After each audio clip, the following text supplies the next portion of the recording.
Para terminar con todo el bloque destinado a la planificación pública que tiene el seminario, me toca ahora hacer alguna suerte de conclusiones, dice el programa, cosa que sería imposible, pero sí algunos comentarios acerca de las ponencias que hemos tenido en el día de ayer y en el día de hoy. Y es una tarea bastante difícil porque fueron 10 ponencias heterogéneas, variadas, todas muy ricas en términos de información, en términos descriptivos, en términos de aprendizajes y de reflexiones sobre los temas de planificación pública. Así que lo que yo voy a poder hacer solamente es señalar algunos puntos que estuvieron dando vuelta en las exposiciones y en las preguntas, un poco desde el sesgo de lo que habíamos planteado inicialmente como preocupación. Ustedes se acuerdan que cuando iniciamos el bloque de planificación pública decíamos, cosa que podemos constatar por el contenido de las 10 exposiciones, que hay un resurgimiento de la planificación en América Latina y en nuestro país a nivel de los 3 niveles de gobierno, tanto en el nivel nacional como en el nivel provincial como en el nivel municipal.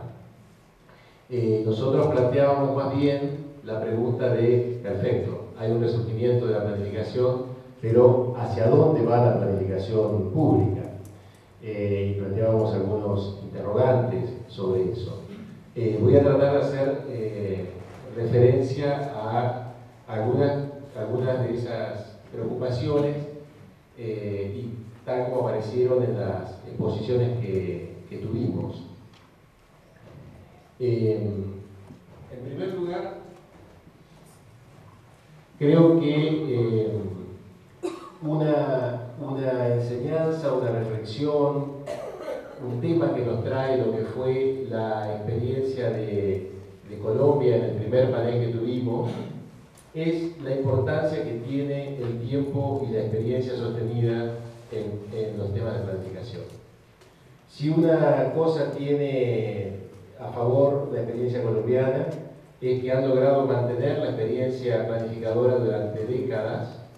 Esta experiencia planificadora no atañe solamente al gobierno nacional de Colombia, al gobierno central de Colombia, sino a los gobiernos locales también. El nivel de madurez que tiene el sistema de Colombia indica que se ha podido forjar en ese país una cultura de la planificación. La incidencia que tiene el tiempo y la experiencia sostenida es poder desarrollar prácticas que se arraigan en la sociedad y que pasan a formar parte de la cultura. O sea que la experiencia colombiana fue muy rica en ese aspecto. Y creo que nos abrió a nosotros, los locales, los argentinos, un interrogante, una discusión que estuvo un poco en las preguntas, pero estuvo mucho en los pasillos después, que es hacia dónde debería ir la Argentina en términos de planificación. ¿Debe haber un sistema nacional de planificación como lo hay en Colombia? O sea, hay muchos países que no tienen sistema de planificación y tienen prácticas de planificación. Debemos ir hacia un sistema de planificación. En todo caso, ¿qué características tiene que tener ese sistema? Tiene que ser un sistema al estilo de Colombia, que es un sistema omnicomprensivo que abarca todos los niveles, que tiene una multiplicidad de herramientas, tanto de planificación de acciones y de prioridades como de aspectos financieros que están completamente complementadas, intrincadas entre sí, o debemos ir hacia un esquema de construcción más de fuerte coordinación entre las distintas iniciativas planificadoras y de articulación y de ir hacia una visión más integral de manera progresiva, gradual, parcial. ¿Cuál debe ser el camino para tratar de cumplir con el objetivo que sí creo que es compartido, que es instaurar, fortalecer una cultura planificadora en el país?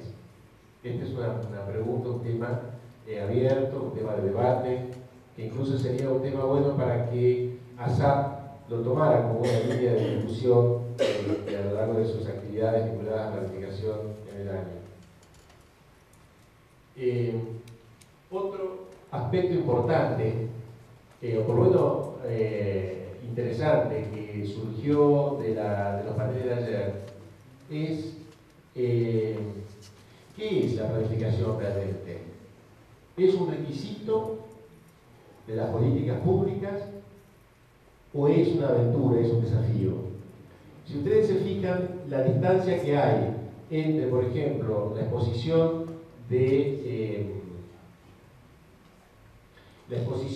sobre la experiencia colombiana y la exposición sobre el Plan Estratégico Agropecuario y Agroalimentario, hay una distancia enorme. Y esa distancia enorme tiene que ver con que en el marco de un sistema como es el sistema colombiano, las prácticas de planificación pasan a ser parte de los requisitos de las políticas públicas, pasan a ser prácticamente un requisito ordinario. Y en países como el nuestro, las experiencias planificadoras pasan a ser un desafío, una aventura. ¿Cuál era una de las líneas estratégicas que comentaba en su momento Isidoro acá? Se llamaba ponerle el pecho a las balas, ¿no? Algo más parecido a la aventura imposible, ¿no? En esos casos la planificación es, recurriendo a la metáfora del barco que comentaba Isidoro, es casi como el viaje de Ulises a Ítaca, digamos, ¿no? Es la Odisea. Y la planificación tiene mucho de Odisea, de un camino peligroso, sinuoso, lleno de incertidumbres, que le implica a uno hacer cosas muy diversas a lo largo del camino. Entonces, la planificación tiene en realidad una doble naturaleza. Es por un lado un requisito de las políticas públicas, puede ser una práctica rutinaria y hasta aburrida, harto volante puede ser la planificación. Perdón, tremendamente aburrida, puede ser como el presupuesto, la planificación y el presupuesto son sistemas que tienden a la rutinización rápidamente. Pero también es cierto que tiene este aspecto de desafío, de aventura, de moverse en el marco de lo impredecible, digamos, ¿no? Creo que siguen coincidiendo las dos en todos los casos. Luego, una cosa que fue planteada con mucha fuerza es la imperiosa necesidad de mejorar la coordinación institucional. Esto fue planteado tanto en la exposición de Oporto como en la exposición de Isidoro, como fue planteado también más en términos territoriales, recién en el caso de Andrés, ¿no? La necesidad de mejorar la articulación horizontal y vertical en el caso del territorio, tanto entre las distintas jurisdicciones del área metropolitana como entre el gobierno nacional y el gobierno de la ciudad. Evidentemente, no podríamos ir a buen término si no mejoramos la coordinación institucional. Incluso eso puede ser una clave muy interesante en un proceso de camino hacia afianzar la planificación en un contexto donde no tenemos sistema nacional, privilegiar la coordinación institucional.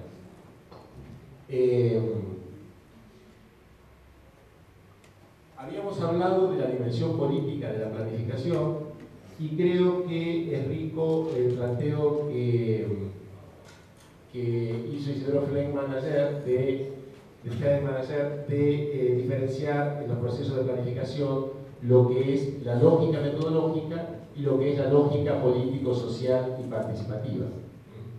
Y evidentemente hay procesos de planificación que tienen tendencias más a apoyarse en una u otra de esas lógicas. Lo cierto es que ahí hay una tensión. Isidoro decía, no importa tanto el punto de llegada, lo importante es el camino, pensando en la lógica de participación. Pero también es cierto que cuando los procesos de planificación se recuestan demasiado sobre el costado metodológico, hay que decir lo contrario. Ojo que son importantes los resultados y no el proceso, el camino. No nos embellecemos con los vericuetos de los procesos metodológicos, porque muchas veces eso ejerce una fascinación muy grande, y si yo tengo un proceso metodológico muy intrincado, complicado, muy riguroso, y tengo muchos indicadores, yo creo que estoy bárbaro, y en realidad los resultados terminan siendo un poco pobres, ¿no? Entonces siempre hay que buscar ahí un equilibrio, aparentemente.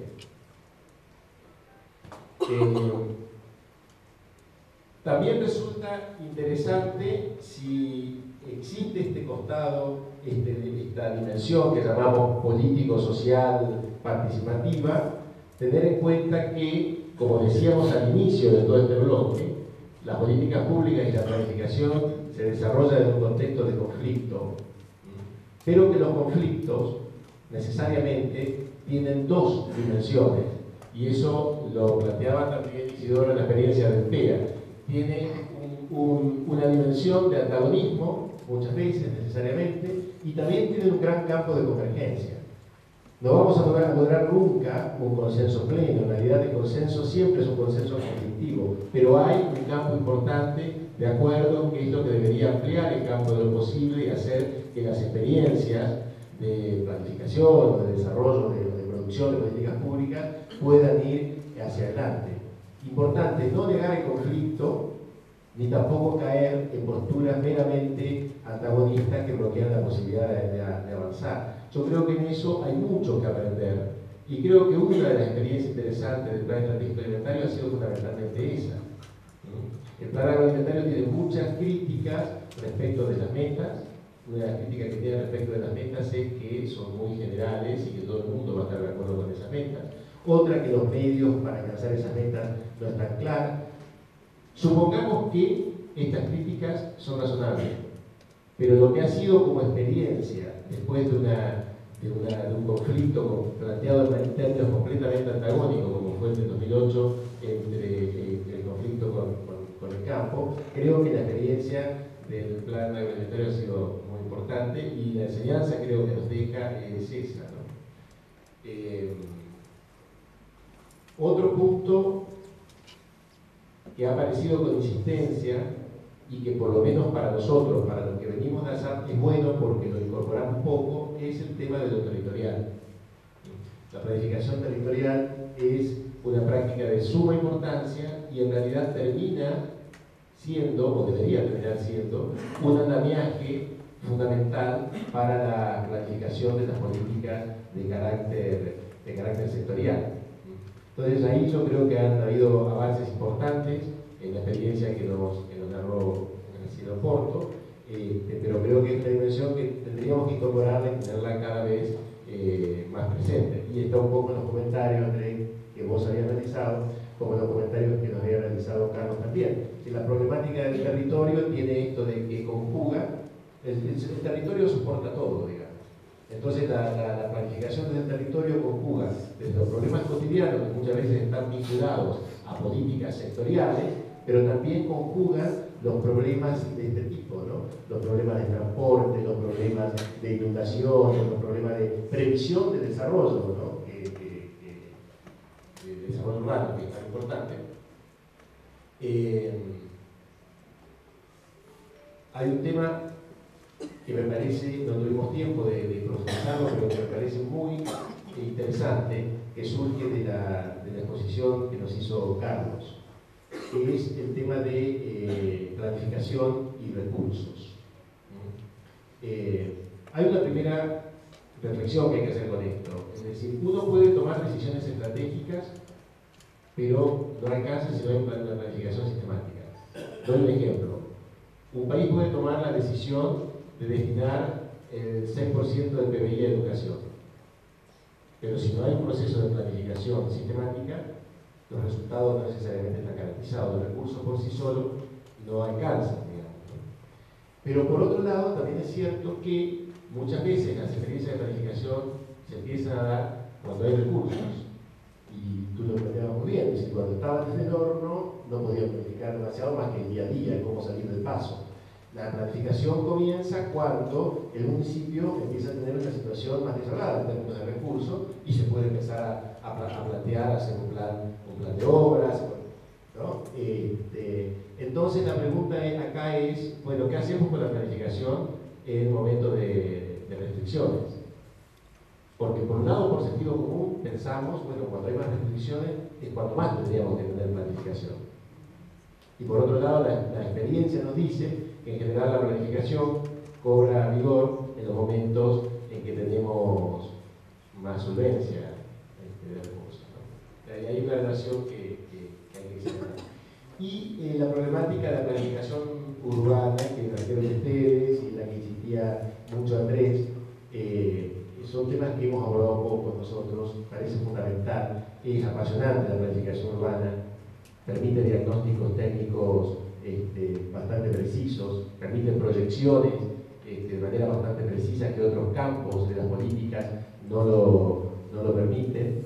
Entonces, al que le gusta la planificación, esto es como un escenario ideal. Y no obstante, no está exenta de conflicto, porque las decisiones que se toman en términos de planificación urbana no son inocentes, digamos, tienen alta incidencia, por ejemplo, en la valorización inmobiliaria. Las decisiones que se toman en términos de transporte son siempre conflictivas, aun cuando sea la mejor de las soluciones, siempre son conflictivas, porque alteran la cotidianidad de la gente que la gente no quiere ver normalmente alterada. Entonces, los mejores planes de innovación en transporte en el mundo han sido planes conflictivos, ¿no? Y luego el tema de la interrelación con otras jurisdicciones, pero la planificación urbana es un tema apasionante y deberíamos también tomarlo dentro de la agenda. En Argentina hay poca tradición de planificación urbana a largo plazo y es completamente necesaria. Finalmente, nosotros siempre hemos debatido la relación entre planificación y presupuesto. Es un tema que viene del ECO, y nos gusta discutir de eso, sabemos que no le encontramos la vuelta, pero bueno, nos gusta discutir de eso. Y lo que ha aparecido mucho en estos 2 días es el tema de la relación entre planificación y política. Esto fue lo que incluso, ustedes fíjense que en este día y medio casi no hemos hablado